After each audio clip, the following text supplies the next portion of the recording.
Take that costume off, you filthy animal. You think a stolen uniform makes you a hero? Sergeant Daniel Hargrove's hand shot out and slapped the military ID from Commander Isaiah Rawlins' fingers, sending it skidding across the airport tile. His polished boot came down on it, grinding the edge into the floor.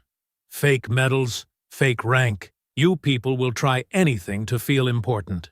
Isaiah didn't flinch. His dress blues were razor-sharp, ribbons perfectly aligned, gold trident gleaming under the fluorescent glare. Phones lifted. Whispers spread. "On your knees!" Hargrove barked, shoving him forward. He had no idea the man he was humiliating answered to forces far beyond this terminal. Before continuing, comment where in the world you are watching from, and make sure to subscribe, because tomorrow's story is one you can't miss. The fluorescent lights of Reagan National Airport cast harsh shadows across the polished floor of baggage claim. Commander Isaiah Rawlins stood tall in his perfectly pressed dress blues, a small gift box tucked under his arm. The elderly woman he'd just helped beamed at him. "Such a gentleman," she said, gripping the handle of her retrieved suitcase. "They don't make many like you anymore." Isaiah nodded politely, his mind already on his mother's face when he'd surprise her for her 70th birthday. The small box contained a vintage brooch he'd found in an antique shop in Dubai, exactly like the one his father had given her decades ago, before he passed. A shrill voice cut through the ambient noise of rolling luggage and murmuring travelers. "That's him! He was hovering around my bag." Isaiah turned to see a well-dressed woman in her 50s pointing at him, her face flushed with anger. Linda Carver clutched her designer purse to her chest, as if protecting it from theft. "Ma'am?" Isaiah kept his voice steady, professional. 20 years of military service had taught him how to handle hostile situations with calm authority. "I saw you." Linda's voice grew louder, drawing stares. "You were watching my bag, waiting for a chance to grab it." Two airport police officers approached rapidly. The older one, Sergeant Hargrove, immediately positioned himself between Isaiah and Linda. Officer Mercer, younger and visibly tense, flanked Isaiah's other side. "What seems to be the problem here?" Hargrove's hand rested casually on his holster, his eyes narrow with suspicion. "This man was trying to steal my purse," Linda declared. "I saw him watching it at the carousel." Isaiah slowly reached for his military ID. "There's been a misunderstanding. I'm Commander Isaiah Rawlins, U.S. Navy Sea." "Keep your hands where I can see them," Mercer barked, taking an aggressive step forward. Isaiah froze, acutely aware of the growing crowd. Phones emerged from pockets and purses, their camera lenses gleaming like eager eyes. "I was helping that elderly woman with her luggage," Isaiah explained calmly, nodding toward where she stood. But she had already disappeared into the crowd, perhaps frightened by the confrontation. "Let's see this ID you're talking about," Hargrove demanded, his tone dripping with skepticism. With deliberate slowness, Isaiah retrieved his military identification and offered it. Hargrove snatched it, studying it with exaggerated scrutiny. "You expect me to believe you're a Navy commander?" Hargrove's lip curled. "These costume shops are getting better and better with their fake IDs." A TSA supervisor pushed through the growing crowd. Angela Ruiz's eyes widened with recognition. "Sergeant, that's Commander Rawlins. I attended his commendation ceremony last year at the Pentagon. He's—" "Ma'am, please step back." Hargrove cut her off without even looking at her. "This is a police matter now." The small gift box shifted under Isaiah's arm as he maintained his composure. "Sergeant, you can verify my identity with one phone call to—" "You're going to put that box down nice and slow," Hargrove interrupted, his voice hardening. "Then we're going to discuss impersonating military personnel, a federal offense." Isaiah felt his jaw tighten, but his voice remained measured. "Sergeant, you're making a serious mistake. The only mistake," Hargrove stepped closer, "is thinking that fancy uniform gives you special treatment." Phones continued recording as the confrontation escalated. Linda Carver had backed away, her initial certainty wavering as she watched the scene unfold. "On your knees!" Mercer suddenly shouted, feeding off Hargrove's energy. "I will not kneel," Isaiah stated firmly. "I've done nothing wrong, and you have no cause to—" The impact came without warning. Hargrove moved with practiced efficiency, sweeping Isaiah's legs while simultaneously driving him forward. The polished airport tile rushed up to meet him. The crack of Isaiah's face hitting the floor echoed through baggage claim. His medals, earned with blood and sacrifice, scattered across the tile like dropped coins. The gift box skittered away, its wrapping paper tearing. Gasps rippled through the crowd. Angela Ruiz shouted something in protest, but her voice was lost in the chaos. Officer Mercer drove his knee into Isaiah's back, wrenching his arms behind him. The handcuffs bit into his wrists with unnecessary force. Through the haze of pain and humiliation, Isaiah tasted blood from his split lip. He could see his reflection in the polished floor, his crisp uniform now crumpled, a small smear of red marring his chin. Around him, his medals lay scattered like broken promises. "Not so commanding now, are you?" Hargrove's voice came from above, thick with satisfaction. Isaiah remained silent, his mother's words echoing in his memory. "Sometimes dignity means bearing the weight of other people's shame." Travelers continued filming, as Mercer roughly pulled Isaiah to his feet. A child began crying somewhere in the crowd. The vintage brooch lay exposed in its box nearby. The lid cracked from impact. Through it all, Isaiah kept his eyes forward, his back straight despite the hands gripping his arms. His medals gleamed on the floor, each one a testament to service that these men had just ground beneath their boots. The crowd parted as they began to lead him away, their phones tracking his every step. Linda Carver stood frozen, her designer bag clutched forgotten at her side as the full weight of what she'd initiated settled over her face. Officer Mercer's knee dug deeper into his back as he yanked the handcuffs tighter, making the metal bite into Isaiah's wrists. "Sir, please!" Angela Ruiz's voice cut through the crowd's murmurs. The TSA supervisor pushed forward, her phone held out like a shield. "This is Commander Rawlins. I can prove it." Her fingers moved rapidly across the screen before she thrust it toward Sergeant Hargrove. The video showed Isaiah receiving a commendation at the Pentagon, his bearing just as dignified then as it had been moments before being slammed to the floor. "That's him," Angela insisted, her voice trembling with barely contained anger. "I was there. He received the Navy Cross for actions that saved American lives." Hargrove barely glanced at the footage. Could be anyone. Could be where he got the idea for this little costume party.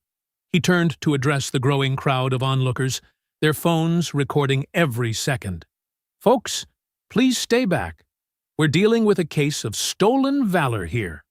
Isaiah felt the cold seep through his uniform as Mercer shifted his weight, still pressing him down despite his complete lack of resistance. The young officer's breathing was rapid, betraying his nervousness despite his aggressive posture. "The Pentagon can confirm my identity with one phone call," Isaiah said quietly, his words measured and clear despite his awkward position. Blood from his split lip left a small red circle on the white tile. "Oh, now he's claiming Pentagon connections," Hargrove sneered. He nodded to Mercer. "Get him up. We'll add disorderly conduct to the charges." Mercer roughly pulled Isaiah to his feet, the handcuffs ensuring his arms remained painfully wrenched behind his back. A teenage girl in the crowd gasped as she got a clear view of his bloodied face. "You need to stop this now," Angela pleaded, looking around desperately for support. "He's a decorated commander. This is completely wrong." From the edge of the scene, Airport Security Director Pamela Vance watched with calculated detachment. Her perfectly manicured fingers tapped against her crossed arms, but she made no move to intervene. Her eyes met Isaiah's for a brief moment, before sliding away, already composing the press release in her head. "Ma'am, return to your post or face disciplinary action," Hargrove warned Angela.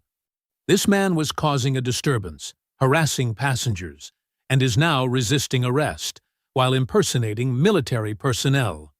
Isaiah stood straight, despite the restraints, his voice carrying clearly across the terminal. Sergeant Hargrove, Officer Mercer, you are making a decision that will permanently impact your careers. This isn't a threat. It's a fact. Hargrove's face darkened. Are you threatening law enforcement officers? Add that to the list. He grabbed Isaiah's arm roughly. Let's go, Commander. We've got a nice cell where you can explain all about your made-up military career. I want to file a complaint, Angela announced, pulling out her own phone. I'm recording this abuse of power. Ma'am, interfering with police business is grounds for arrest, Mercer called out, his voice cracking slightly.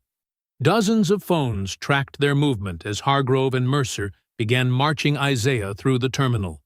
His polished shoes, now scuffed from the takedown, clicked against the floor in a steady rhythm. Despite the handcuffs and the blood on his chin, he walked with military precision, head high. Travelers pressed against the walls, creating a corridor of shocked faces and recording devices. A mother pulled her young son close, covering his eyes. An elderly veteran in a Korean war cap stood and saluted, his weathered face twisted with outrage. "This isn't right," someone in the crowd called out. "He's military." "Shut up and stay back," Hargrove barked, tightening his grip on Isaiah's arm. They passed the security checkpoint where Isaiah had walked through just 30 minutes earlier, back when his uniform was pristine and his mother's gift was safely tucked under his arm. TSA agents watched with uncertain expressions, some averting their eyes, others shooting concerned glances at Angela, who followed several paces behind, still recording. Isaiah's voice remained calm, though it carried an edge of steel. "Officer Mercer, you still have time to think about what you're participating in. Your sergeant may be comfortable destroying his career, but you don't have to go down with him." Mercer's step faltered slightly, but Hargrove quickly snapped, "Keep moving. Don't let him play mind games." The automatic doors at the terminal exit loomed ahead. Through the glass, Isaiah could see a police vehicle waiting, its lights already flashing. Behind him, he heard Pamela Vance's heels clicking on the tile as she finally moved forward, probably to begin damage control. The doors slid open with a soft whoosh, letting in a blast of humid Virginia air. As they crossed the threshold, Isaiah counted silently in his head, measuring time with the precision that had kept him alive through countless missions. The doors whispered shut behind them just as the first alarm sirens split the air. Red emergency lights began pulsing throughout the terminal. Through the glass, Isaiah saw confusion spread across the faces of the crowd inside. Hargrove's grip tightened painfully. "What did you do?" But Isaiah kept his eyes forward, saying nothing. The sirens continued their urgent wail as they approached the waiting police car, its lights painting the gathering dusk in alternating red and blue. The fluorescent lights hummed overhead in the Stark Airport holding facility as Isaiah sat at the cold metal table, his bruised face a stark contrast to his now disheveled dress blues. Officer Mercer stood beside him, hands trembling slightly as he removed each medal with exaggerated care, dropping them one by one into a clear evidence bag. Clink. The Navy Cross. Clink. The Silver Star. Clink. The Bronze Star with Valor. Each medal told a story of service and sacrifice, now being catalogued like common contraband. Isaiah watched silently, his bearing still military straight despite the handcuffs securing him to the table ring. Sergeant Hargrove leaned against the wall, arms crossed, a smirk playing at the corners of his mouth. "Quite a collection you've got there. Must have taken some time to put it all together. Party supply store, maybe?" Isaiah didn't respond, his eyes tracking each medal as it disappeared into the bag. The cut on his lip had stopped bleeding, leaving a dark crust that pulled when he moved his mouth. Still playing the silent, dignified routine? Hargrove pushed off from the wall and approached the table. "Let's see what the charges are looking like," impersonating military personnel, resisting arrest, disorderly conduct, threatening law enforcement officers.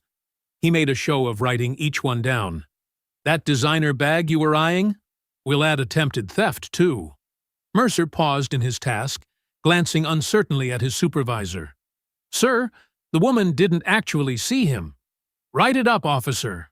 Hargrove cut him off sharply. Our job is to protect the public. If he was making passengers uncomfortable, that's probable cause. Outside the holding room, phones buzzed with breaking news alerts. The first shaky videos were already trending. Black man in military uniform arrested at Reagan National. Comment sections filled with heated debate. Some demanded answers. Others assumed guilt. 3 floors up, Angela Ruiz stood her ground in front of Pamela Vance's desk, holding out a manila folder. This is my formal statement confirming Commander Rawlins's identity, along with documentation from the ceremony where I saw him receive commendation. Vance barely looked up from her computer screen, where news alerts continued to populate. Thank you, Ms. Ruiz. We'll need to review this through proper channels before— Proper channels? Angela's voice rose slightly. He's a decorated Navy SEAL being held on false charges. I'm an eyewitness to his legitimate military status, which we appreciate, Vance replied smoothly, finally meeting Angela's eyes. But we have procedures to follow. Officer safety is our primary concern. And the suspect demonstrated aggressive. Aggressive? He didn't resist at all. I have it on video. Vance's perfectly lined lips tightened. Ms. Ruiz, perhaps you should take the rest of your shift off. You seem emotionally invested in this situation. Back in the holding room, Isaiah finally spoke, his voice level. I'd like to make my phone call now. Hargrove laughed. Your phone call? What is this, TV? You think one call is going to fix this? He leaned over the table, placing both palms flat on the metal surface. You're not going anywhere until we verify every piece of ID you claimed was real.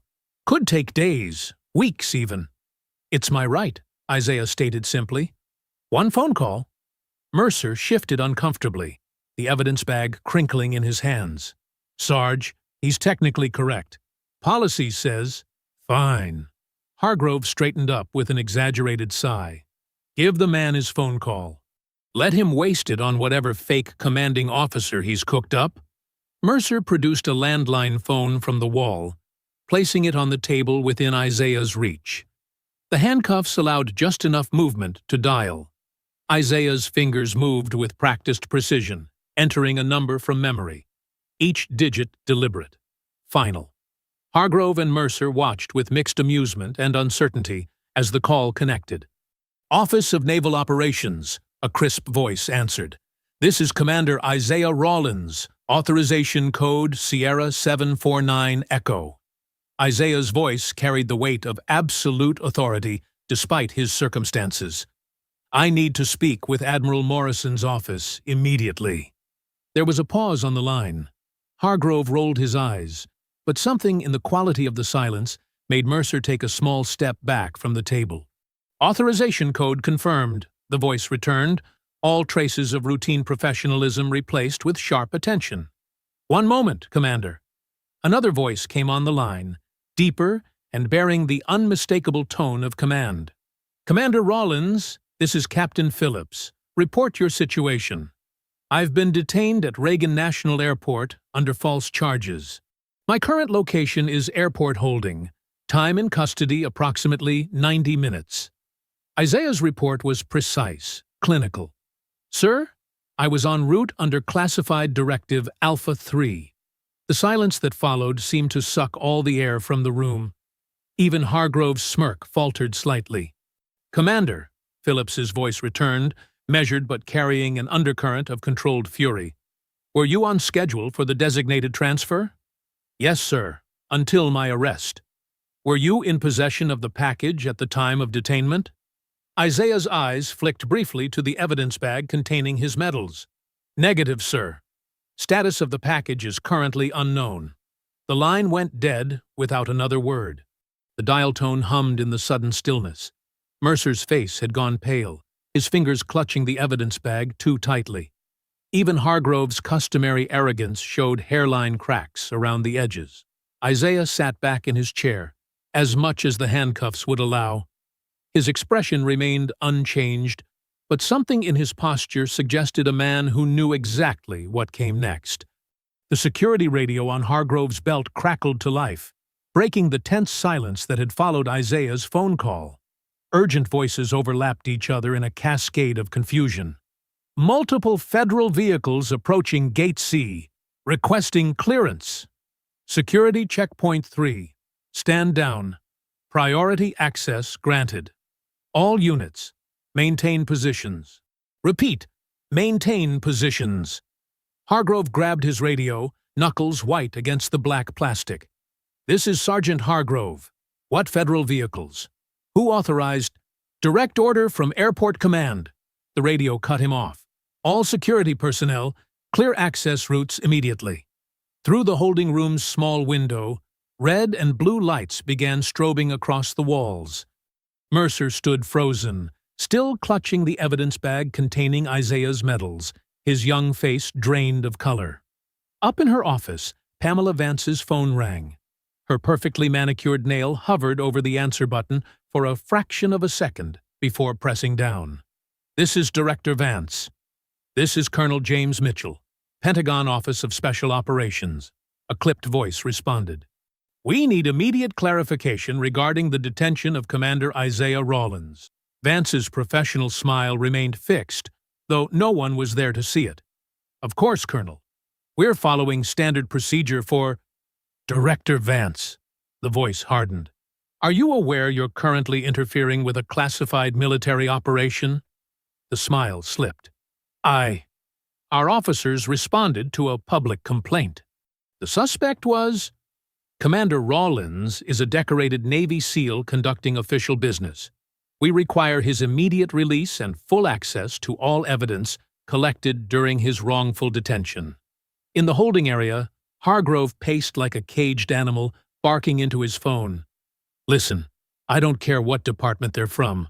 We followed procedure. The suspect was combative, refusing to… Sergeant, a new voice interrupted, deep and carrying the weight of decades of command. This is Admiral Thomas Caldwell. I'm going to speak very slowly and clearly. You have exactly 5 minutes to release Commander Rawlins before I personally ensure your career ends today. Hargrove's face flushed red. Now wait just a minute. You can't just… 4 minutes, 50 seconds. Commander Rawlins was transporting encrypted defense materials vital to ongoing operations. Your actions have compromised national security protocols. The Admiral's voice could have frozen fire. 4 minutes, 30 seconds. Down the hall, Isaiah sat alone in his cell, back straight despite his fatigue. The cut on his lip had stopped bleeding, but his dress blues, pristine just hours ago, were wrinkled and stained from the floor.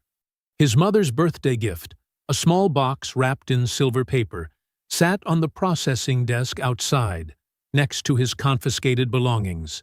The sound of rapid footsteps echoed through the corridor. Multiple sets, moving with purpose. This way, Mercer's voice, higher than usual with stress. He's in holding cell 3. Heavy boots stopped outside the cell.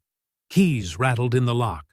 The door swung open to reveal a stern-faced woman in a dark suit, flanked by 2 military police officers. Commander Rawlins? Her credentials flashed. Department of Defense. I'm Agent Sarah Marshall. You're being released immediately. Isaiah stood smoothly, his bearing military precise despite the handcuffs. The encrypted package? Already located and secured, Marshall replied, gesturing for one of the MPs to remove the cuffs. Admiral Caldwell is handling the situation personally. In the processing area, Hargrove watched the scene unfold, his usual swagger deflated. The evidence bag containing Isaiah's medals sat on the desk between them, next to forms half filled with false charges that would never be filed. Agent Marshall's voice cut through the tension. Sergeant Hargrove, we'll need all documentation related to this incident. Every form, every note, every video recording. Her tone left no room for argument. The Department of Defense is now handling this matter directly. The metal cuffs fell away from Isaiah's wrists, leaving angry red marks on his skin. He rubbed them absently, his eyes meeting Hargrove's across the room. He didn't speak. He didn't need to. Mercer hovered uncertainly by the desk, looking between his sergeant and the federal agents. "Sir, should I—" "What about the evidence log?" "Everything," Marshall emphasized. "And Sergeant, the Pentagon will be conducting a full review of your department's detention procedures." She turned to Isaiah. "Commander, if you'll come with me, Admiral Caldwell would like to speak with you directly." Isaiah nodded once, then reached for his mother's gift still sitting on the processing desk. The silver paper was slightly crumpled now, one corner torn. He straightened it carefully before picking it up.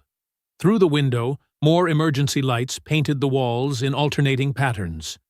Radio chatter continued to fill the air with urgent voices and rapid-fire instructions. The airport's carefully maintained order had been shattered by a single phone call.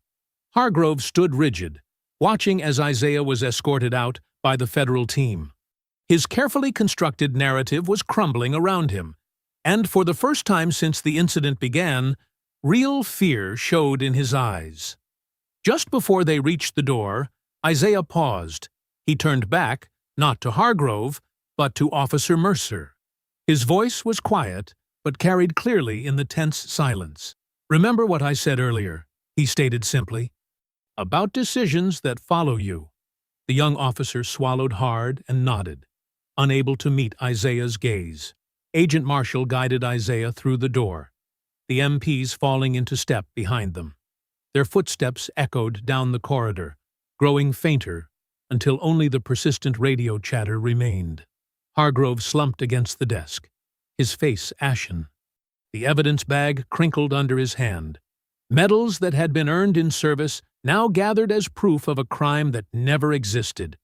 Through the window, he could see more federal vehicles arriving, their lights casting long shadows across the airport's facade. The fluorescent lights in the airport's administrative office buzzed overhead, casting harsh shadows across the mahogany conference table. Isaiah sat straight-backed in his chair, his bruised face reflected in the polished wood surface. Across from him, Pamela Vance adjusted her designer blazer, flanked by two grim-faced men in expensive suits, city legal counsel. "Commander Rawlins," Vance began, her voice professionally sympathetic. "First, let me express our deepest regrets for today's unfortunate incident." She slid a thick document folder across the table. "We want to make this right." Isaiah didn't touch the folder. His pressed uniform, though wrinkled from the arrest, still commanded respect.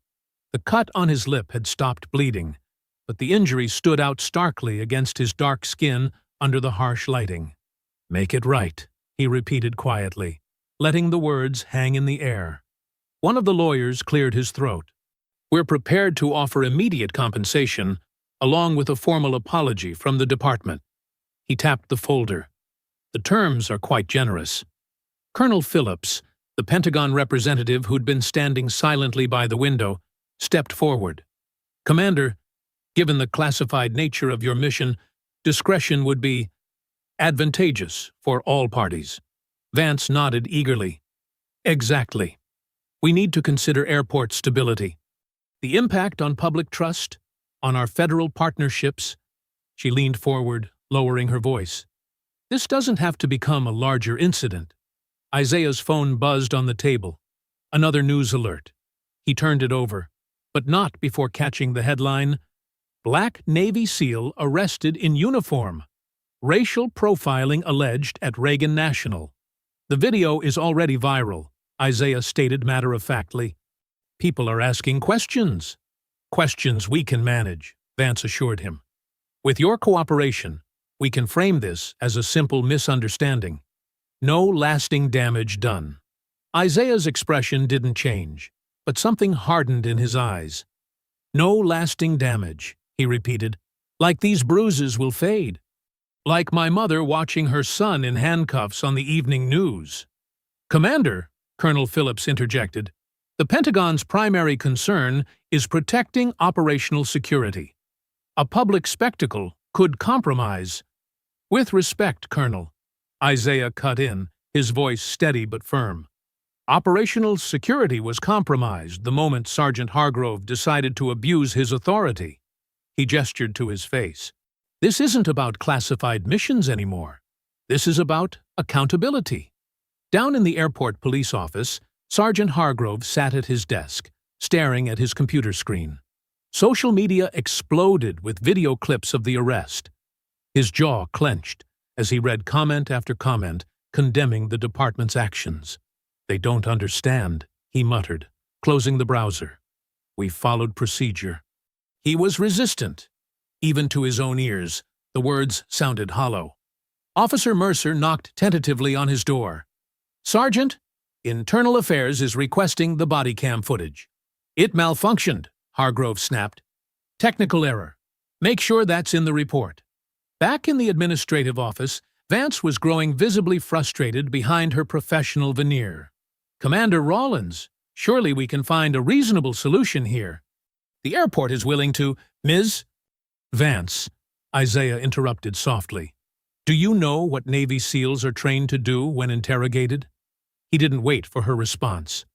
"We're trained to remain silent, to give nothing away, to resist pressure." His eyes met hers directly.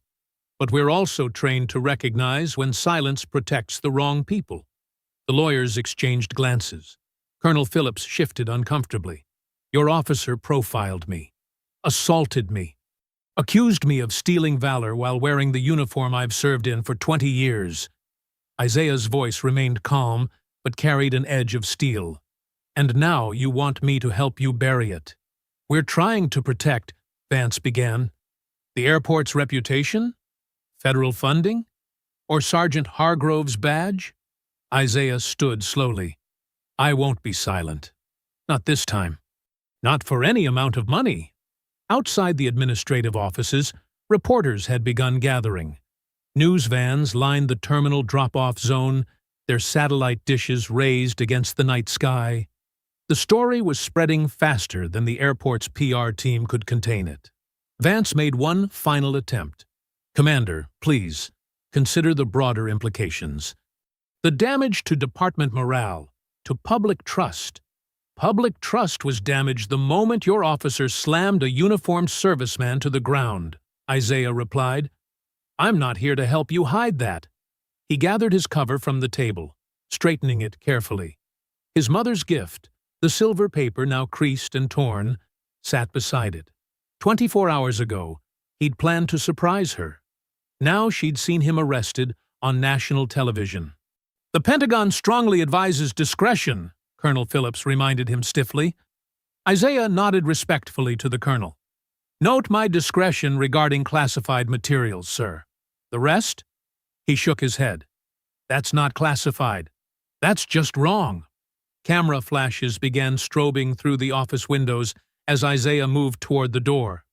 Reporters had spotted movement inside. Their shouts carried faintly through the glass. "Commander! Commander Rawlins! Can you comment on the arrest? Was this racial profiling?" Vance stood quickly. "We can arrange a private exit." "No," Isaiah said firmly. "No more hiding." He opened the door and stepped into the hallway, his bearing military straight, despite the exhaustion weighing on him. The bruises on his face stood out under the harsh airport lighting. His uniform, though wrinkled, still commanded attention. The reporters surged forward as he emerged, microphones thrust toward him like weapons. Camera flashes exploded in his face, turning the night into stuttering day. Questions overlapped into a wall of sound. But Isaiah didn't break stride. He'd faced worse than cameras. He'd faced worse than Hargrove. And he'd faced worse than Vance's attempts to buy his silence. The sea of microphones pressed closer as Isaiah stepped into the glare of camera lights outside Reagan National. Reporters jostled each other, their questions overlapping in an urgent chorus. The night air was thick with humidity, making his bruised face throb beneath the relentless camera flashes. "Commander Rawlins, can you describe what happened?" Was this racially motivated? Did you resist arrest? Isaiah raised his hand slightly, and the crowd quieted. His voice, when it came, was measured and clear. Today, while traveling to visit my mother, I was falsely accused, physically assaulted, and arrested while in full military dress. The conduct of certain officers was not just unprofessional, it was discriminatory and dangerous. More cameras clicked. A reporter thrust her microphone forward. The airport police claim you were combative. I presented valid military identification, Isaiah continued calmly. I maintained my composure even as I was slammed face first into the floor. My service medals were scattered across the terminal tile. This isn't about one incident. This is about accountability and abuse of power. The questions erupted again, but Isaiah moved steadily through the crowd toward his rental car. Behind him, the airport's glass doors reflected the chaos of flashing lights, like silent lightning. Hours later, in a carefully staged press conference, Pamela Vance stood at a podium in the airport's media room. Her pearl necklace gleamed under the professional lighting as she gripped the edges of the lectern. "While we regret any misunderstanding," she said, her voice crisp and corporate, "our officers followed standard protocol when confronted with an aggressive individual who refused to comply with reasonable requests." The words scrolled across news tickers nationwide. Airport claims Navy SEAL was aggressive. Officer safety cited. On CNN's split-screen panel, commentators argued over grainy cell phone footage of the arrest. "If you look closely," a former police chief insisted, "you can see resistance." "Resistance?" interrupted a civil rights attorney. "He's literally standing still with his hands visible, in full military dress." Across town, Sergeant Hargrove sat for a local news interview, his uniform pressed and stance rigid. "Our officers are trained to make split-second decisions," he declared. "When someone claims military status, we have to verify. In this day and age—" "But the TSA supervisor confirmed his identity," the reporter pressed. Hargrove's jaw tightened. "Ma'am, you weren't there. You didn't see his attitude, his demeanor." The interview cut to more viral footage. Isaiah on the ground, medals scattered, Hargrove's knee in his back. In Norfolk, Virginia, Lillian Rawlins' hands shook as she collected her mail. Mixed among the bills and catalogs was an envelope with no return address. Inside, a crude message had been typed. "Tell your son to keep his mouth shut if he knows what's good for him." She placed it carefully in a plastic bag, her movements deliberate despite her anger. Years of raising a black son in America had taught her to document everything.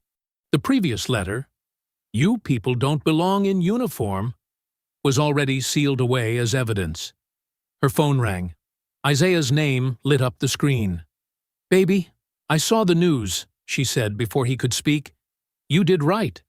Your daddy would have been proud." "They're trying to spin it, Mama." Isaiah's voice was tired, but determined. "Making me out to be the threat." "Let them try." Lillian's voice hardened. "Truth shows itself in time." She paused, debating whether to mention the threats. Not yet, she decided. He had enough to handle. Outside her window, a car drove past slowly, its occupants staring at her house. She drew the curtains with practiced casualness. In the parking lot of his hotel, Isaiah sat in his rental car, scrolling through endless social media posts about the incident. New angles of footage appeared hourly, his medals skittering across the floor. Hargrove's sneer, the crowd's shocked faces. A notification popped up. Hargrove's interview was trending. Isaiah watched his attacker defend the assault with rehearsed phrases about officer safety and proper procedure. His phone buzzed with a text from Angela Ruiz, the TSA supervisor. "They're trying to bury my incident report. Document everything." Isaiah opened his evidence log, cataloging the items returned after his release. Wallet, keys, phone, mother's gift, damaged, uniform items. He frowned, scrolling back through the list. Something nagged at his training-sharpened mind. The encrypted device. Small, flat, designed to look like a common power bank. Standard issue for classified transport missions. He'd had it in his inner uniform pocket when Hargrove took him down. It wasn't listed in the returned items. He checked the evidence forms again, methodically. Nothing. The device, containing sensitive defense data, was missing. Isaiah's pulse quickened, but his face remained composed. Years of SEAL training had taught him to process threats without revealing awareness. He reviewed the viral footage again, focusing now on Mercer's hands as they searched him. The young officer had definitely removed something from his uniform pocket. But where was it now? More cars pulled into the hotel parking lot. News vans, their satellite dishes raised like periscoping submarines. They'd found his hotel. The media frenzy was about to begin another cycle. In the rearview mirror, Isaiah studied his reflection. The bruises were darkening, telling their own story. But now, there was something bigger at play. The missing device wasn't just evidence of police misconduct anymore. It was a national security breach. Isaiah's fingers hovered over his phone's keypad in the darkened rental car. The weight of what he was about to report settled heavily in his chest. He dialed Admiral Caldwell's direct line, a number few had access to. "Caldwell," came the crisp answer on the first ring. "Admiral, Commander Rawlins, we have a situation." Isaiah kept his voice low, scanning the parking lot where news vans continued to gather. The encrypted transport device wasn't returned with my personal effects. A long pause followed. When Caldwell spoke again, his tone had shifted from administrative to tactical. "Say again, Commander?" "The device is missing, sir. Not listed in any of the return documentation." "Jesus Christ!" Papers shuffled in the background. "That device contains operational data for—" Caldwell caught himself. "Hold for verification." Isaiah waited, watching a reporter set up a camera tripod near his car. He slouched lower in his seat, though the tinted windows provided some cover. His mind raced through the arrest sequence. Hargrove's takedown, Mercer's search, the evidence processing.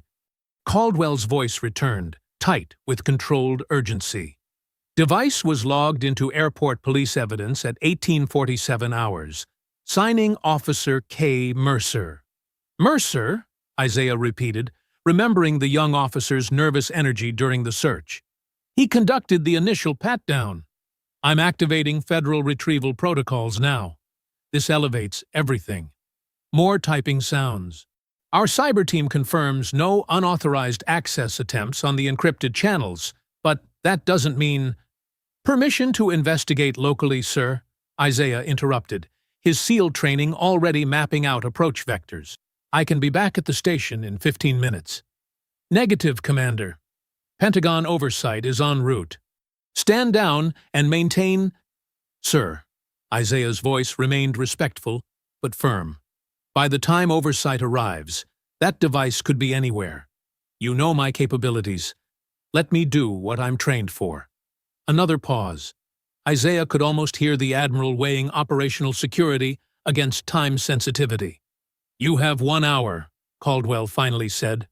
"Reconnaissance only. Do not engage. The moment our team arrives, you step back. Clear?" "Crystal, sir." Isaiah ended the call and started the car. As he pulled out of the parking lot, 2 news vans attempted to follow. He employed evasive driving techniques learned in combat zones, quickly losing them in traffic. The airport police station sat in a separate building from the main terminal, a squat concrete structure with high-security fencing. Isaiah parked in the public lot, noting camera positions and guard rotations, automatic threat assessment ingrained from years of missions. Inside, fluorescent lights hummed overhead as he approached the front desk. The night shift clerk looked up, recognition flickering across her face. "I need to review the evidence inventory from my arrest," Isaiah stated, placing his military ID on the counter. Specifically items logged at 1847 hours by Officer Mercer. "Sir, evidence requests require federal authorization." Isaiah slid a document across the counter. Emergency access credentials Caldwell had just texted him. "This should cover it." The clerk examined the paperwork, made a call, then buzzed him through to the evidence processing area. The room smelled of dust and old paper. Metal shelving units stretched into the shadows. "Records terminal is here," she gestured to an ancient computer. "I'll need to supervise your search." Isaiah nodded, fingers moving efficiently across the keyboard. He pulled up the day's logs, scanning for Mercer's badge number. The timeline emerged in green text: 1835, initial evidence intake, 1847. Device logged into storage, 2012. Device signed out by Mercer. Isaiah checked his watch, 22:17. The device had been out of secure storage for over 2 hours. "I need to know where Officer Mercer took this item," he said, pointing to the entry. The clerk peered at the screen. "Says here it was transferred to external technical analysis." "At this hour? What facility?" She shrugged. "Above my clearance. You'd have to ask Officer Mercer directly," Isaiah finished. He stood, jaw tight. "Thank you for your assistance." Outside, he updated Caldwell while walking to his car. Device was removed from evidence 2 hours ago. Mercer logged it for external analysis, but no destination facility listed. "That's not protocol," Caldwell growled. "No authorized analysis would happen off-site, especially not at night. Our team is 20 minutes out. Hold position." A police cruiser pulled into the lot. Lights off. Through the windshield, Isaiah recognized Officer Mercer's profile. The young officer parked and hurried inside, carrying what looked like a laptop bag. "Sir," Isaiah interrupted, "Mercer just returned to the station. Request permission to maintain surveillance." "Granted. But do not engage. I repeat, do not."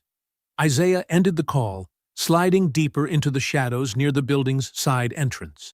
His combat-trained eyes tracked Mercer through windows as the officer moved through the station.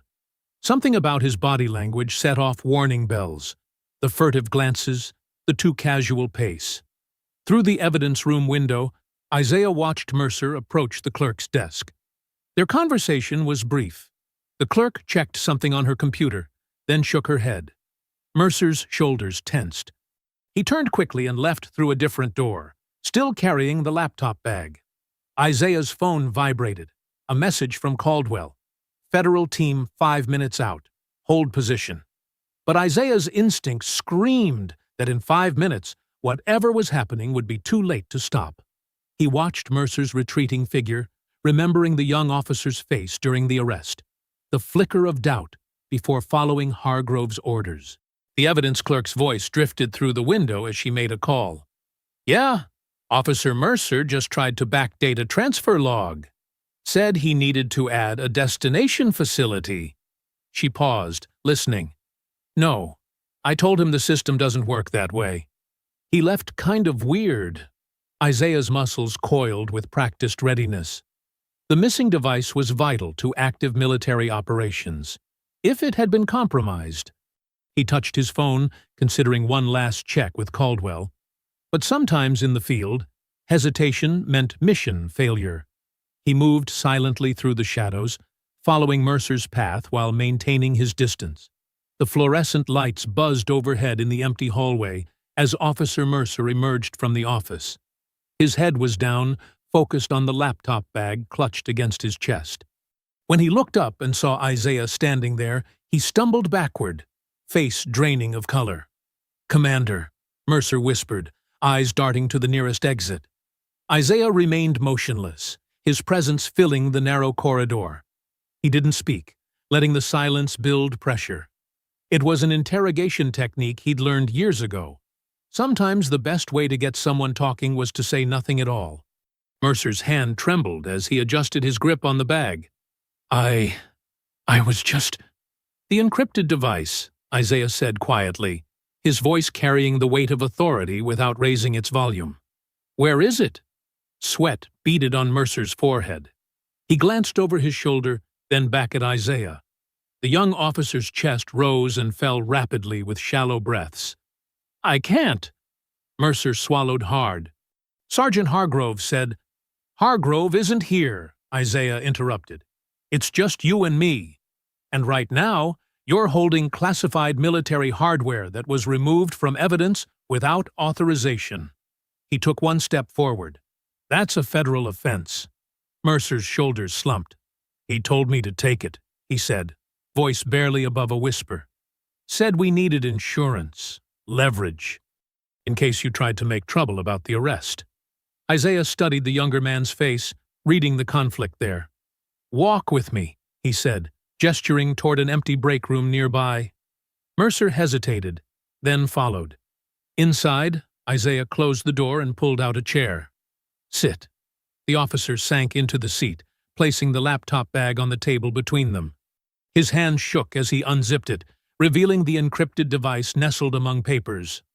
He said you were dangerous, Mercer continued, words spilling out now.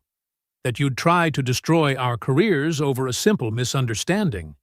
He ordered me to log it out for technical analysis, said we needed to prove you were carrying suspicious equipment. And you followed those orders without question? Mercer's face flushed. I didn't know what else to do. Hargrove's been my supervisor for 3 years. He's got connections all through the department. His father was a captain. Show me proof, Isaiah said. If what you're saying is true, there must be evidence of Hargrove's involvement. Mercer pulled out his phone with trembling fingers. I kept screenshots of the keycard logs. He pulled up several images, sliding the phone across the table. See? Hargrove accessed the restricted storage area twice after hours. Once right before he told me to remove the device, and again an hour later. Isaiah examined the logs carefully. The timestamps aligned with the evidence records he'd seen earlier. Why are you showing me this now? Because. Mercer's voice cracked. He cleared his throat and tried again. Because I saw the news reports, the videos, what really happened out there. He met Isaiah's eyes for the first time. And because Hargrove's been acting strange since the Pentagon got involved, making threats, telling me to stay quiet, or else what? He didn't say exactly, but the way he said it, Mercer shuddered. I've got a family, a baby daughter. I can't risk. Federal witness protection exists for exactly this reason, Isaiah said. But you have to be willing to come forward officially, to tell Internal Affairs everything you just told me. Mercer's leg bounced nervously under the table. What about Hargrove? He'll know I talked. He's already under investigation, Isaiah explained. The Pentagon doesn't take kindly to interference with classified operations. Your testimony could help ensure he faces consequences rather than finding another department to continue this behavior. The young officer stared at his hands for a long moment. The break room's ancient coffee maker gurgled in the corner, marking the silence. Finally, he looked up. What do I need to do? First, we secure the device. Isaiah carefully placed it in his pocket. Then we walk to Internal Affairs together. You make a formal statement about everything. The orders, the evidence tampering, the threats. I'll ensure federal authorities are notified to provide protection. Just like that? Just like that. Isaiah stood. Sometimes doing the right thing is simple. Not easy, but simple. Mercer rose slowly, squaring his shoulders as if physically taking on his decision. Hargrove always said we had to stick together. That the badge meant protecting our own. The badge means protecting everyone, Isaiah corrected, including from those who abuse their authority. They moved toward the door. Mercer paused with his hand on the handle. Commander, I'm sorry about the arrest. I should have. You can make it right now, Isaiah said. That's what matters. The hallway was still empty as they emerged. Their footsteps echoed on the linoleum as they walked side by side toward the Internal Affairs office. With each step, Mercer's posture straightened slightly, as if shedding a weight. They'll want to know everything, Isaiah warned. Every detail, every conversation. Mercer nodded. I remember it all. Been replaying it in my head since it happened. They reached the frosted glass door marked Internal Affairs Division. Through the glass, shadows moved inside despite the late hour. Isaiah knew federal agents would already be waiting, alerted by his earlier calls. Mercer took a deep breath, hand reaching for the door handle. The young officer's face showed fear, but also something else. Relief, perhaps, or determination. The Internal Affairs Office hummed with activity despite the late hour. Under harsh fluorescent lights, Officer Mercer hunched over a metal desk, his pen scratching against official statement forms. Two federal agents in dark suits stood near the window, speaking in low tones while reviewing the keycard logs on a laptop. Isaiah sat quietly in a corner chair, watching Mercer's hand tremble slightly as he detailed Hargrove's instructions.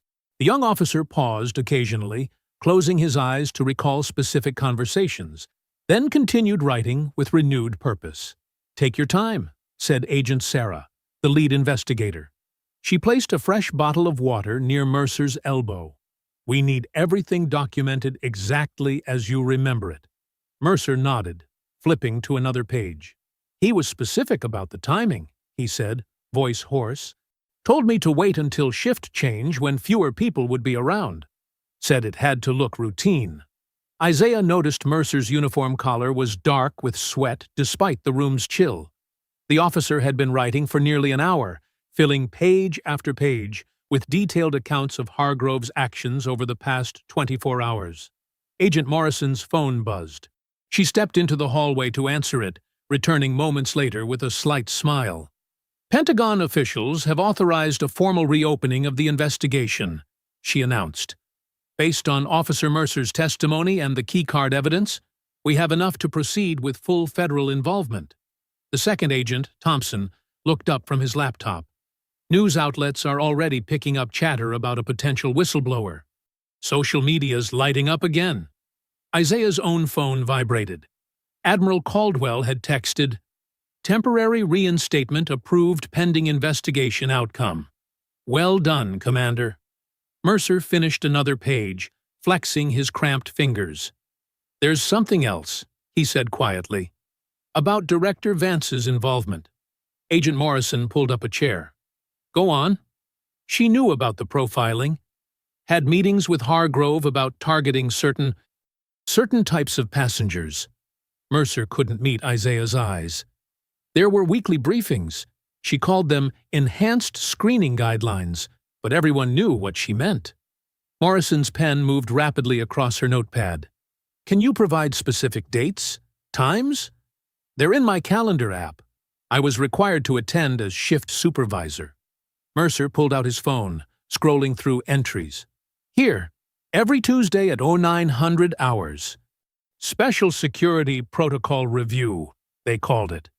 The federal agents exchanged looks. Thompson began typing furiously on his laptop. A knock at the door made everyone turn. A tech specialist entered, carrying several hard drives. "We've started recovering deleted security footage from the evidence room servers," she reported. "Multiple cameras, multiple angles. Should have preliminary results within the hour." Isaiah watched Mercer's shoulders relax slightly at the news. The evidence would support his testimony, provide irrefutable proof of the misconduct. Agent Morrison's phone buzzed again. She stepped out once more, this time returning with a grim expression. "Commander," she said to Isaiah, "you'll want to see this." She held out her phone, displaying a breaking news alert. "Airport police officer breaks silence. Racial profiling and evidence tampering alleged in Navy SEAL arrest." Below the headline was a photo of Isaiah in his dress blues, taken moments before the arrest. The article already had thousands of shares. "Public support is surging," Thompson noted, scanning social media reactions. "Local civil rights groups are organizing protests. Police accountability organizations are demanding immediate action." Mercer signed the final page of his statement with a shaky hand. "What happens now?" "Protective custody," Morrison replied. "We'll move you and your family to a secure location tonight. Federal marshals are already en route to your home." Isaiah stood, stretching his stiff muscles. Nearly 3 hours had passed since they'd entered the office. "The encrypted device needs to be logged into evidence properly," he said. under federal supervision.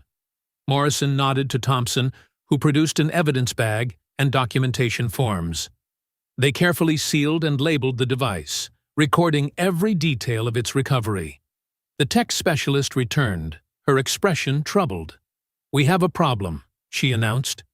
"The evidence room footage. Something's wrong with it." Everyone turned to look at her as she connected her laptop to a large monitor on the wall. The screen showed security camera footage from earlier that day, but instead of clear images, there was only digital static and corrupted frames. "What happened?" Morrison demanded. "The files appear to have been corrupted by some kind of targeted deletion program," the tech explained. "It's sophisticated, not your typical evidence tampering. Someone knew exactly what they were doing." Mercer's face went pale. "Hargrove has a friend in IT. Marcus. They go way back. He's helped cover things up before." Morrison was already on her phone, barking orders.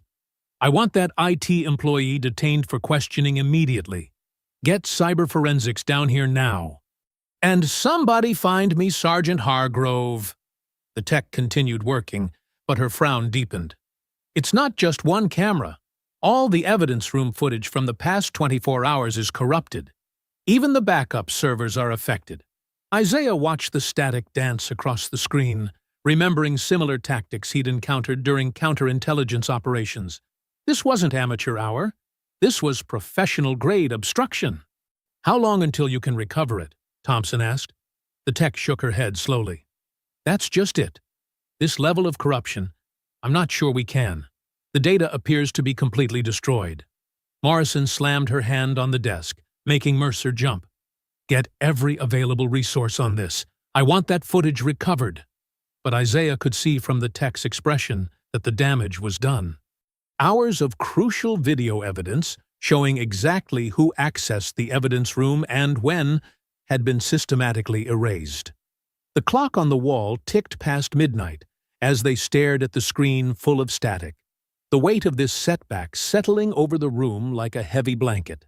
The Internal Affairs office door burst open as two uniformed officers escorted Mercer back inside.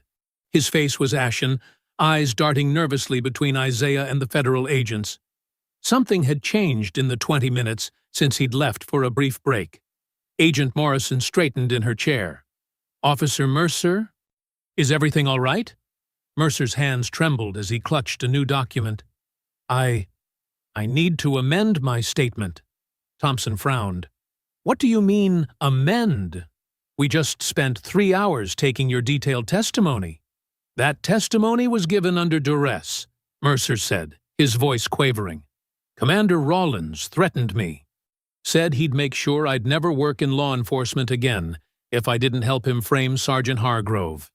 Isaiah remained perfectly still in his chair, only his jaw tightening slightly. The room temperature seemed to drop several degrees. "That's a serious accusation," Morrison said carefully. "You understand making false statements to federal agents is a felony offense?" "I'm not lying now," Mercer insisted, though his eyes couldn't meet anyone's gaze. "Commander Rawlins cornered me in the hallway. Said he had Pentagon connections that could destroy my career. He forced me to make up those stories about Sergeant Hargrove." One of the escorting officers stepped forward, producing an official complaint form. "Sergeant Hargrove has filed formal charges of witness intimidation and evidence tampering against Commander Rawlins."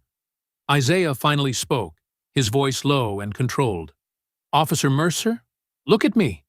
Mercer flinched, but raised his eyes. "You know exactly what happened," Isaiah continued. "You know who's really threatening who here." "Don't address the witness directly," snapped one of the officers. "Sergeant Hargrove has provided security footage showing you following Officer Mercer into an isolated corridor before he made his original statement." Morrison held up her hand. "We'll need to see this footage immediately." "It's been submitted to Internal Affairs," the officer replied, along with sworn statements from 3 other officers collaborating Sergeant Hargrove's account of Commander Rawlins' aggressive behavior during the arrest. Thompson's phone buzzed. He checked it and grimaced. Pentagon's issuing a statement. They're distancing themselves from the situation, pending full investigation of all parties involved. The classified operation can't be compromised, Morrison muttered. They're cutting him loose to protect it. The tech specialist who'd been working on the corrupted evidence room footage looked up from her computer. Agent Morrison? The deletion program that wiped our cameras. Preliminary analysis shows it was activated using Commander Rawlins's confiscated phone. Isaiah didn't move, didn't protest. He'd seen this playbook before. The systematic dismantling of credibility, the coordinated testimonies, the manufactured evidence. But knowing the tactics didn't make them any less effective. "I'm sorry," Mercer whispered, almost too quietly to hear. "I have a family." More people entered the office. Senior police officials, department lawyers, uniformed brass. The small room quickly became crowded with bodies and voices and rustling papers. A stern-faced woman in a navy suit approached Isaiah. "Commander Rawlins, I'm Karen Mitchell from the Judge Advocate General's office. In light of these allegations, your service record is being placed under immediate review. Your security clearance and command authority are temporarily suspended pending full investigation." She handed him an official notice on Department of Defense letterhead. The words blurred slightly as Isaiah scanned them. Conduct unbecoming. Interference with civilian law enforcement. Breach of classified protocols. Outside in the hallway, phones were already buzzing with news alerts. Someone had leaked Mercer's retraction. Social media that had been championing Isaiah hours ago was now flooding with questions and accusations. "Commander," Morrison said quietly, "given the seriousness of these charges, we'll need you to surrender your military ID and any remaining classified materials." Isaiah reached slowly into his pocket and withdrew his ID card, the same one Hargrove had questioned at the airport, setting this whole chain of events in motion. He placed it carefully on the desk. "Agent Morrison," he said calmly, "I trust you'll ensure proper chain of custody for all evidence in this case, including the timestamps on when that deletion program was actually installed on my phone." Morrison met his gaze and nodded slightly. She understood what he was really saying. Follow the evidence, not the narrative. The department lawyers huddled with the police brass, speaking in hushed tones about damage control and public statements. Through the office windows, Isaiah could see news vans arriving in the parking lot, their satellite dishes extending skyward like metal trees. Mitchell gestured toward the door. "Commander, there's a press gathering outside. We can arrange for you to exit through." "No," Isaiah interrupted. "I'll use the front door." He stood, straightening his wrinkled dress blues. His medals were still in evidence storage, but he carried himself as if wearing every commendation he'd earned over 20 years of service. The crowd parted as he walked to the door. Mercer wouldn't look at him. The federal agents watched silently. Only Morrison spoke. "This isn't over, Commander." Isaiah paused in the doorway. "No," he agreed quietly. "It isn't." The hallway beyond was packed with reporters and cameras. As Isaiah stepped out, flashbulbs exploded like artillery fire. Microphones thrust toward his face. Questions overlapped into white noise. He held up the suspension notice so the cameras could capture it clearly. Let them see exactly what speaking truth to power had cost him. Let them document every detail of how the system protected its own. The notice trembled slightly in his hand, not from fear or anger, but from the sheer force of camera flashes turning night into day. Isaiah sat in his parked rental car, the engine off, listening to the soft patter of rain against the windshield. The parking lot lights cast orange halos through the water droplets, creating distorted patterns across his dashboard. His reflection in the rearview mirror showed exhaustion etched into his features, but his eyes remained sharp and focused. He pulled out his phone and scrolled through the viral videos of his arrest again. Each angle told the same story. His takedown, the scattered medals, the cuffs, but something nagged at his tactical mind, a detail he'd overlooked in the chaos. The clock on his dashboard read 11:47 p.m. The station's lights behind him had dimmed as the night shift settled in. He closed his eyes, using the SEAL mental reconstruction techniques drilled into him through years of training. Frame by frame, he rebuilt the sequence. Walking through baggage claim. The elderly woman with her suitcase. Linda Carver's accusation. Hargrove's arrival. The confrontation. The takedown. Isaiah's eyes snapped open. The takedown. That sudden surge of adrenaline when Hargrove slammed him to the floor. His heart rate had spiked, and when a SEAL's vitals spike, he reached up to touch the spot where his dress uniform's collar met his neck. The microscopic bump was still there, invisible unless you knew exactly where to feel for it. The modified body camera, standard issue for classified operations, designed to activate automatically during high-stress situations. The device was smaller than a shirt button, developed by Naval Special Warfare Command for covert documentation. It didn't store footage locally. Instead, it streamed directly to secure naval servers, encrypting the data in real time. Isaiah pulled out his phone again, this time dialing a different number from memory. It rang 3 times before connecting. "Do you know what time it is, Commander?" Admiral Caldwell's voice was gruff but alert. "Yes, sir. I apologize for the late hour, but this is time-sensitive." Isaiah kept his voice steady, professional. "Sir, during the airport incident, I was wearing the modified NSC body cam from Operation Starlight." A long pause followed. Isaiah could almost hear the Admiral's mind working through the implications. "You're certain it was active?" Caldwell finally asked. "The takedown would have triggered the biometric sensors, sir. Heart rate spike, sudden movement, physical stress, all the activation parameters." Isaiah glanced at his reflection again. "And it would have kept recording through the entire detention process." Papers rustled on Caldwell's end. "That footage would be classified under the original operation parameters. Getting it cleared for non-military use won't be simple." "Understanding, sir. But that footage wouldn't just show my arrest. It would have captured everything. Conversations, commands, the evidence handling, including what happened to the encrypted device." More silence as Caldwell absorbed this. Isaiah waited patiently, watching raindrops race down his windshield. A police cruiser rolled past his car, the officer inside giving him a long look before continuing on patrol. "Give me the timestamp parameters," Caldwell said finally. "When did the incident begin?" Isaiah provided the exact times, his SEAL training allowing him to recall precise details despite the stress of the day.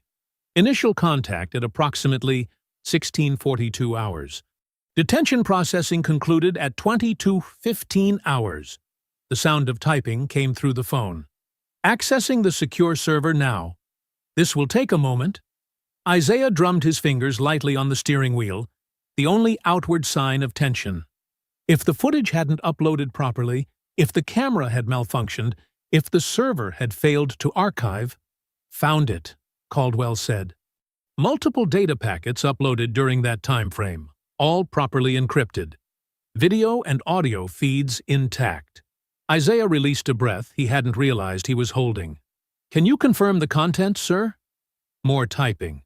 "I'm looking at the first segment now. Airport terminal, clear view from chest level. I can see Sergeant Hargrove approaching. Quality is excellent. The full detention period should be documented," Isaiah said, "including any conversations in holding and evidence processing." "Commander," Caldwell's voice took on a cautionary tone. "Using classified surveillance equipment in a civilian law enforcement encounter raises serious jurisdictional questions. The Pentagon's legal team will need to review before—" "With respect, sir," Isaiah interrupted carefully, "we both know this isn't just about a law enforcement encounter anymore. That encrypted device is still missing. The evidence room footage is corrupted. Officer Mercer has been pressured into retracting his statement. This goes beyond jurisdictional concerns." Rain drummed harder on the roof as Isaiah waited for the Admiral's response. A flash of lightning briefly illuminated the parking lot. "You're right," Caldwell said finally. "I'll start the clearance process immediately. We'll need to redact any mission-sensitive content, but the relevant portions— How soon do you need this?" Internal Affairs is building their case on manufactured evidence, sir. The sooner we can provide an unaltered record of events, the better. Understood. I'll have my team work through the night. We should have preliminary clearance by morning. Caldwell paused. Commander, this footage. How bad is it? Isaiah thought about Hargrove's smug certainty, Mercer's fear, Vance's calculated indifference. All of it captured in high definition, with crystal-clear audio. Bad enough to end careers, sir. I was afraid you'd say that. Caldwell sighed. I'll call you as soon as we have authorization. And, Commander, watch your back. If they're willing to go this far to cover their tracks. The Pentagon's secure conference room hummed with the soft whir of air conditioning as morning light filtered through reinforced windows. Isaiah sat at the polished oak table, his posture perfect despite his exhaustion. Admiral Caldwell stood behind him, while 2 federal attorneys and a DOJ prosecutor arranged documents and laptops. The footage has been cleared for evidentiary use, Caldwell announced, nodding to the technical officer manning the display system. All classified elements have been redacted, but the relevant content remains intact. The room darkened as the projection screen illuminated. Isaiah watched his own perspective materialize. The airport terminal seen from chest height. The initial confrontation playing out in stark clarity. Audio is synchronized, the tech officer reported, adjusting levels. The footage showed Hargrove's initial approach, his body language aggressive even before speaking. The camera's microphone picked up everything with surgical precision. Here, the senior attorney, Martinez, paused the playback. Sergeant Hargrove's first response when shown military ID. Can we enhance the audio? The sound crystallized. Hargrove's voice emerged clearly. Like these thugs can't buy fake IDs. Probably stolen uniform, too. Isaiah's face remained impassive, but his jaw tightened slightly. Caldwell placed a steadying hand on his shoulder. Continue playback, Martinez instructed. The footage rolled forward. They watched the escalation unfold. Hargrove dismissing the TSA supervisor's confirmation. The rising tension. The camera caught a quiet exchange between Hargrove and Mercer that hadn't been audible to bystanders. Show him what happens when they don't know their place, Hargrove muttered. The takedown followed. The camera's stabilization software kept the image remarkably clear despite the violent motion. Isaiah's medals scattered across the floor in perfect focus. Stop here, the DOJ prosecutor Watson ordered. Timestamp this sequence. Clear excessive force, clear racial bias in initial approach. But the most damaging evidence came from the holding facility footage. The camera captured Hargrove entering the detention area, speaking to other officers. These animals think that uniform means something. Think it makes them special. A harsh laugh. Nobody's going to take his word over ours. We write the reports. We control the narrative. Martinez made careful notes. Premeditation in tampering with evidence. Consciousness of guilt. The footage continued. Mercer appeared, visibly uncertain about handling Isaiah's belongings. Sir, his credentials seem legitimate. Mercer began. You going soft? Hargrove snapped. Get that encrypted, whatever it is, into evidence. We'll deal with it later. Watson leaned forward. Officer Mercer's hesitation demonstrates he knew the arrest was improper. This confirms his original statement before the retraction. But the most explosive segment came from 3 days before the incident. The camera had activated during Isaiah's first pass through the airport, catching an exchange between Hargrove and Pamela Vance in a side corridor. I want increased scrutiny on certain profiles, Vance said, her corporate polish unable to disguise her meaning, especially in restricted areas. Some people don't belong in uniform, if you understand me. Oh, I understand completely, Hargrove replied. We'll make examples when necessary. The room filled with tension as the implications sank in. This wasn't just about one incident. It was systematic. Pattern and practice, Watson stated grimly. Director Vance establishing discriminatory policy. Sergeant Hargrove implementing it. This goes beyond individual misconduct. The footage continued through Isaiah's detention, capturing every racist comment, every procedural violation, every moment of calculated intimidation. When Mercer returned to process Isaiah's belongings, the camera recorded Hargrove's explicit instructions: log everything except the encrypted device. That's our insurance policy. A pause. And if anyone asks, you never saw it. Isaiah finally spoke, his voice controlled. The device contained tactical data related to ongoing operations. Withholding it wasn't just tampering. It was a potential national security breach. Agreed, Caldwell said. This elevates the charges significantly. Martinez reviewed his notes. We have clear evidence of civil rights violations, racial profiling as policy, evidence tampering, conspiracy to obstruct justice, false imprisonment, excessive force, filing false reports, interfering with a federal operation. Watson nodded, already drafting on her laptop. I'm preparing warrant applications now. We'll need simultaneous execution to prevent evidence destruction. The technical officer forwarded through the remaining footage. Hours of Isaiah's detention, each moment reinforcing the pattern of misconduct. Every frame strengthened the case. Sound quality is exceptional, Martinez noted. Every conversation is admissible. No room for misinterpretation. The body cam's encryption is unbreakable, Caldwell explained. They can't claim tampering. This is exactly what happened. Exactly as it happened. Watson looked up from her laptop. Warrants will be ready within the hour. I'm requesting a federal task force for execution. Given the scope of corruption indicated, we can't risk using local law enforcement. Isaiah watched the final moments of footage. His release, the smug certainty on Hargrove's face, Vance's carefully constructed press statement. Every frame was another nail in their professional coffins. One more thing, Martinez said, rewinding to an earlier segment. Notice Director Vance's phone call after the arrest.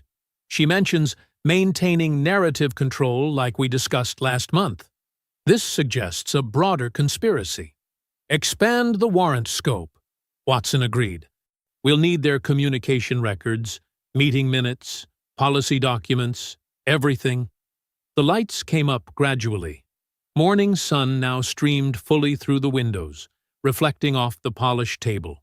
Isaiah straightened his uniform jacket, every medal now properly restored to its place. How long until execution? Caldwell asked. Once the judge signs off, we move immediately, Watson replied, still typing.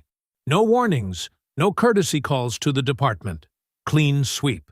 The National Press Club's main ballroom buzzed with anticipation. Camera crews jostled for position while journalists packed every available seat. The air felt electric, charged with the knowledge that something momentous was about to unfold. Admiral Caldwell stood at the podium, flanked by federal prosecutors Watson and Martinez. Behind them, a massive screen dominated the wall. Isaiah sat in the front row, dress blues immaculate, his bearing steady and professional despite the circus around him. Good afternoon, Caldwell began, his voice cutting through the chatter. What you are about to see has been cleared for public release by the Department of Defense. Some portions have been redacted for national security, but the essential content remains unaltered. Pamela Vance sat 3 rows back, her corporate polish showing its first cracks. Her perfectly manicured nails drummed silently against her leather portfolio. Sergeant Hargrove had chosen a seat near the exit, his usual swagger replaced by barely concealed tension. The lights dimmed. The footage began to play. The first gasp rippled through the room at Hargrove's initial approach to Isaiah. His unfiltered racist comments, caught clearly on the body cam's audio, caused several reporters to physically recoil. One veteran journalist from the Washington Post dropped his pen. Like these thugs can't buy fake IDs. The slur echoed through the sound system. Smartphones rose in unison to capture reactions. A photographer's flash caught Hargrove's face, turning pale. The footage continued. When it reached the violent takedown, showing Isaiah's medals scattering across the airport floor, an angry murmur swept the room. But it was the holding facility footage that truly ignited the crowd. "Nobody's going to take his word over ours. We write the reports. We control the narrative." A reporter from CNN stood up abruptly, unable to contain herself. "Director Vance, did you authorize this behavior?" The footage answered for her. The scene from 3 days prior played out in pristine clarity. "I want increased scrutiny on certain profiles." Vance's carefully worded instructions filled the room. Her current expression crumbled as her own voice convicted her. Several journalists turned to stare at her directly, their faces hard with accusation. Officer Mercer, seated in the middle of the room, began visibly trembling as the footage showed his interactions with Hargrove. The young officer's hands shook as he watched himself following illegal orders, his earlier hesitation now painfully obvious. "Get that encrypted, whatever it is, into evidence. We'll deal with it later." Watson paused the playback. "This references a classified device containing sensitive military data. By illegally withholding it, these officers not only violated civil rights, but potentially compromised national security." The room erupted. Journalists shouted questions while photographers' flashes strobed continuously. Hargrove stood, edging toward the exit, but federal agents who had been quietly positioning themselves throughout the presentation stepped forward to block his path. "Sergeant Hargrove," Martinez announced into the microphone, "remain where you are." More footage played, every racist comment, every procedural violation laid bare. The camera's unblinking eye revealed the systematic nature of the discrimination, the casual cruelty of power abused. Mercer suddenly shot to his feet, his voice cracking. I can't do this anymore." All cameras swung to capture him. "Everything in my retraction was a lie. Sergeant Hargrove ordered me to change my statement. He said he'd destroy my career if I didn't." The young officer's confession, breaking down in real time, created instant chaos. Reporters scrambled to capture every word, while federal agents moved with practiced efficiency through the crowd. "Pamela Vance," Watson stated clearly into the microphone, "you are under arrest for civil rights violations, conspiracy to obstruct justice, and interfering with a federal investigation." 2 agents reached Vance, who had finally lost all composure. Her portfolio slipped from trembling fingers, scattering papers across the floor. But the room's focus shifted as Hargrove made a desperate push toward the side door. He barely made it 2 steps before agents converged.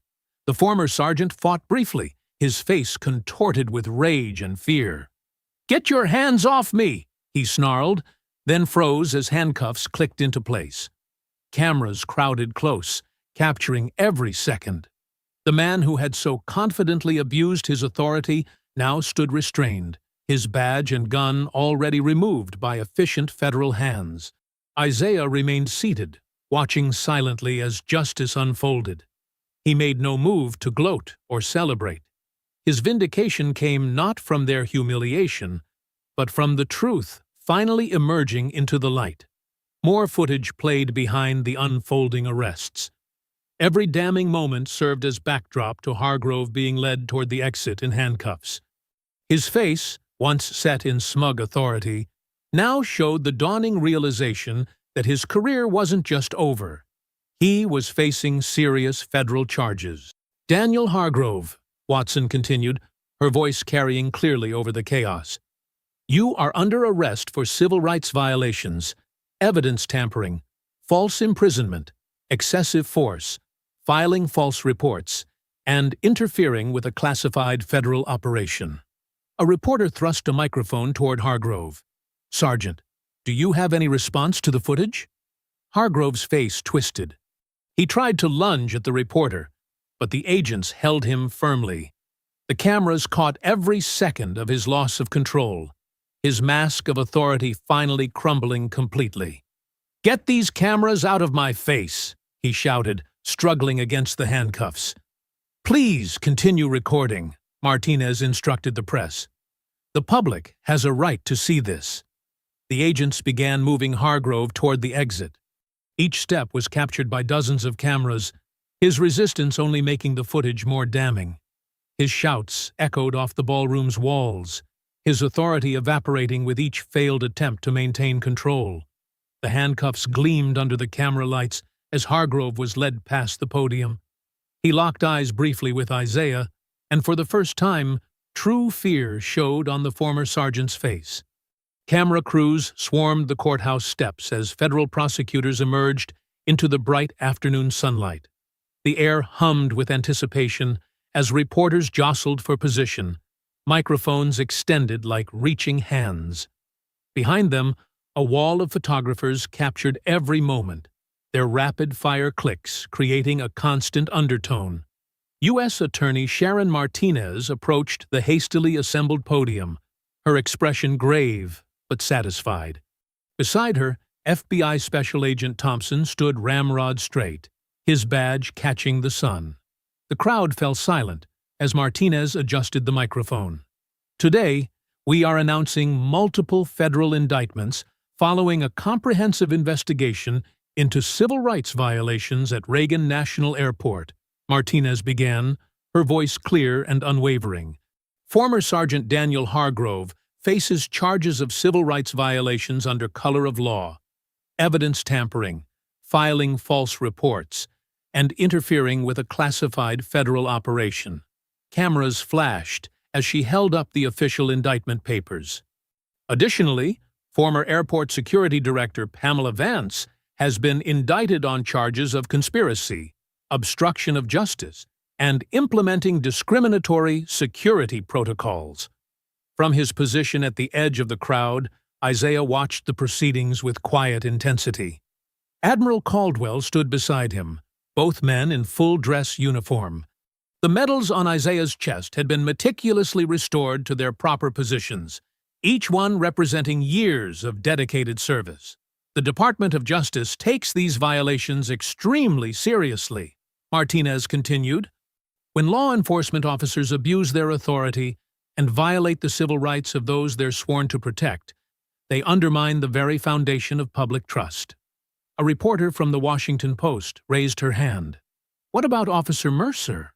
Officer Mercer has agreed to cooperate fully with prosecutors, Martinez replied. His testimony will be crucial in establishing the pattern of misconduct within the department. The questions came rapid-fire after that. Will the Airport Police Department face additional oversight? Martinez nodded to Agent Thompson, who stepped forward. Effective immediately, the Airport Police Department will operate under direct federal supervision. We're implementing mandatory bias training, reviewing all use of force incidents from the past 5 years, and installing new leadership vetted by the Justice Department. What about the classified material that was tampered with? Admiral Caldwell moved to the podium, his presence commanding immediate attention. The Pentagon has conducted a thorough security review. Thanks to Commander Rawlins's quick thinking and professional conduct under duress, no classified information was compromised. Isaiah remained stoic as cameras swung toward him. He'd maintained his composure throughout the entire ordeal, and he wasn't about to break it now. Commander Rawlins has been fully reinstated, Caldwell continued, his voice carrying authority earned through decades of service. The Pentagon commends his exceptional judgment and restraint during an unlawful detention that could have severely compromised national security. More questions flew. Commander Rawlins, how do you feel about the indictments? Will you be filing a civil suit? What message do you have for other officers who might abuse their power? Isaiah stepped forward, his movements measured and deliberate. The crowd hushed as he approached the microphone, reporters leaning forward eagerly. I wear this uniform with pride, he began, his voice steady and controlled. It represents not just military service, but a commitment to protecting the rights and dignity of all Americans. What happened at that airport wasn't just an attack on me. It was an assault on everything this uniform stands for. A murmur of appreciation rippled through the crowd. Several veteran reporters nodded in agreement. The system worked this time, Isaiah continued, not because it was designed to, but because people of integrity chose to do what's right. Officer Mercer found his conscience. Admiral Caldwell stood for truth over expediency. Federal prosecutors chose justice over convenience. He paused, letting his words sink in. But we shouldn't need extraordinary circumstances or high-level connections to ensure basic rights are protected. Every citizen deserves equal treatment under the law, regardless of their rank or position. Martinez stepped back to the microphone to address additional questions about the prosecution timeline. She detailed how Hargrove faced up to 20 years if convicted on all charges, while Vance could face up to 15 years. The airport board has terminated Ms. Vance's employment, effective immediately, Martinez added. Her implementation of discriminatory security protocols affected countless travelers. We are currently reviewing cases from her entire tenure. As the press conference continued, Admiral Caldwell quietly led Isaiah away from the crowd, toward a more private area of the courthouse steps. He removed an envelope from his briefcase, the Department of the Navy seal prominent on its surface. "This isn't just a reinstatement, Commander," Caldwell said, his voice low but warm. "The Secretary of the Navy has authorized a formal commendation for your conduct during this incident. You maintained operational security while facing direct civil rights violations. That's not just professional, it's exceptional." Isaiah accepted the envelope with appropriate military precision, though his eyes betrayed a hint of emotion. The certificate inside represented more than just recognition. It was vindication of his unwavering belief in the system's ability to correct itself when good people refused to stay silent. Behind them, Martinez was still addressing the press. "Let this serve as a warning to any official who would abuse their authority. The Justice Department will investigate. We will prosecute. And we will hold you accountable." The late afternoon sun cast long shadows across the courthouse steps as photographers captured one final image: Isaiah and Admiral Caldwell reviewing the commendation certificate, both men standing tall in their dress. Blues, while in the background, federal agents escorted a handcuffed Hargrove toward a waiting vehicle. The evening air in Norfolk carried the sweet scent of magnolia blossoms as a convoy of military vehicles pulled up to Lillian Rawlins' modest two-story home. Warm light spilled from the windows, and the sounds of gathered family filtered through the screened porch. Birthday decorations fluttered in the gentle breeze, creating a stark contrast to the news vans parked discreetly down the street. Isaiah stepped out of the lead vehicle, his dress blues immaculate once again. Behind him, 6 fellow Navy SEALs emerged in their formal uniforms, forming an informal honor guard. They'd insisted on accompanying him, a silent statement of solidarity that spoke volumes about the brotherhood they shared. The front door burst open before Isaiah reached the steps. His mother Lillian stood in the doorway, her usual dignity momentarily forgotten as she rushed to meet him. She was elegant in a deep purple dress, a birthday corsage pinned to her shoulder, but her eyes were fixed on the bruises still visible on her son's face. "Isaiah," she breathed, reaching up to touch his cheek with trembling fingers. Despite her 70 years, her grip was strong as she pulled him into an embrace. "My boy." The gathered family members crowded the doorway, their faces a mix of concern and pride. Cousins, aunts, uncles, 3 generations of Rawlins strength watching this reunion. Someone had set up a television in the living room, where a news channel silently played footage of the day's events at the courthouse. "Mama," Isaiah said softly, holding her close. "I'm sorry I'm late for your birthday." Lillian pulled back, her eyes fierce despite their moisture. "Don't you dare apologize. Not for standing tall. Not for doing what's right." She straightened his already perfect collar with practiced hands. "Your father would have told them they picked the wrong fight." A small smile touched Isaiah's lips. That's exactly what he would have said. The SEALs remained at parade rest at the bottom of the porch steps, a protective presence that didn't intrude on the family moment. Down the street, camera crews maintained their respectful distance, though their lenses caught the touching scene. Inside, the house was warm with the smell of birthday cake and family cooking. Isaiah's Aunt Marie had outdone herself with the spread, and someone had arranged Isaiah's childhood photos alongside recent military ceremonies on a special table. The television quietly played in the background as family members gathered around. "Look at that," Uncle James said, nodding toward the screen. The footage showed Sergeant Hargrove being processed into federal custody, his face a mask of barely contained rage as officers removed his personal effects. The caption read, "Former Airport Police Sergeant faces 20 years on civil rights charges." Lillian watched the screen for a moment, then turned to her son. "You didn't break, did you? Even when they had you down on that floor?" "No, Mama. Never broke." "That's my boy." She patted his chest, where his medals caught the light. "Your father wore his uniform with the same pride. He taught you well." Isaiah's cousin Marcus, a local pastor, spoke up from near the kitchen.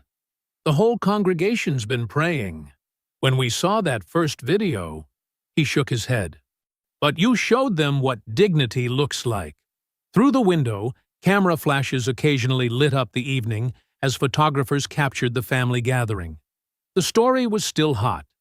America loved seeing justice served, especially when it involved a decorated war hero triumphing over corrupt officials. On the television, the news shifted to footage of Airport Security Director Vance being led away by federal agents, her corporate poise finally cracking as reporters shouted questions. The anchor's voice provided context. "Sources say the investigation has expanded to examine years of discriminatory practices at Reagan National." "They thought the uniform was a costume," Isaiah's young nephew said, looking up at him with wide eyes. "But it was real." "Everything about your uncle is real," Lillian told the boy. "The medals, the courage, the principle, all of it." She turned to the assembled family. "Now, enough about all that. We're here to celebrate, and I want to cut my cake before those news people figure out a way to interview it." The family laughed, and the tension eased. Aunt Marie disappeared into the kitchen to retrieve the elaborate cake she'd made, decorated with delicate purple flowers that matched Lillian's dress. The Seals were invited inside, making the house even more crowded, but adding to the feeling of security and celebration. As everyone gathered around the dining room table, Isaiah caught glimpses of more news footage. Officer Mercer giving his formal statement to prosecutors, federal agents carrying boxes of evidence from the airport police station, airport board members announcing sweeping reforms. But here, in his mother's home, surrounded by family and brothers in arms, those images seemed distant. The victory was complete, yes, but it wasn't about destroyed careers or public humiliation. It was about standing firm, about maintaining dignity in the face of injustice, about proving that the truth could still prevail. Lillian insisted on getting a photo of Isaiah with his fellow SEALs on the front porch. As they assembled, the porch light caught his restored medals, making them gleam.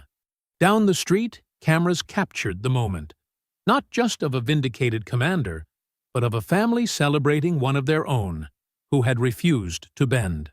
"Perfect timing," Lillian said, looking at the photo on someone's phone. "The light caught your medals just right." She squeezed his arm. "Now, let's get inside before these news people decide they need another statement. It's my birthday, and I want to hear you try to explain why you're still not married." If you enjoyed the story, leave a like to support my channel, and subscribe so that you do not miss out on the next one. On the screen, I have picked 2 special stories just for you. Have a wonderful day.